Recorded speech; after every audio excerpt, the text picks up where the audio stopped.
मृत्यु के बाद आत्मा का क्या होता है? मृत्यु के बाद कहाँ जाती है आत्मा? कितने दिन बाद होता है पुनर्जन्म?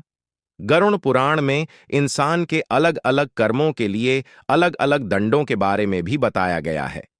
वहीं कर्मों के आधार पर स्वर्ग या नरक में आत्मा को भेजा जाता है। इसके बाद पुनर्जन्म होता है। गरुड़ पुराण हिंदू धर्म के महत्वपूर्ण ग्रंथों में से एक ग्रंथ है।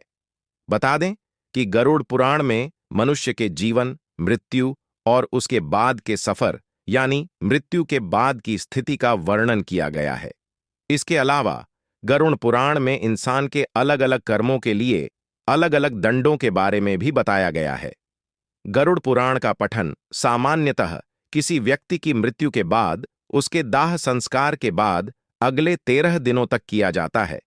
लेकिन सोचने वाली बात यह है कि आखिर व्यक्ति की मृत्यु के बाद उसकी आत्मा कहाँ जाती है, और अगर कोई मरने के बाद दोबारा जन्म लेता है तो कब, कहाँ और कितने दिन बाद लेता है।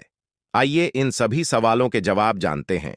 गरुड़ पुराण के अनुसार किसी भी व्यक्ति के मरने के बाद उसकी आत्मा एक लंबा सफर तय करती है। सबसे पहले तो आत्मा को यमलोक लेकर जाया जाता है। इसके बाद यमराज के सामने उसके कर्मों का हिसाब किताब होता है।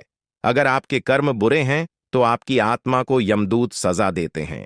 वहीं अगर आपके कर्म अच्छे हैं तो आपका सफर काफी आरामदायक रहता है।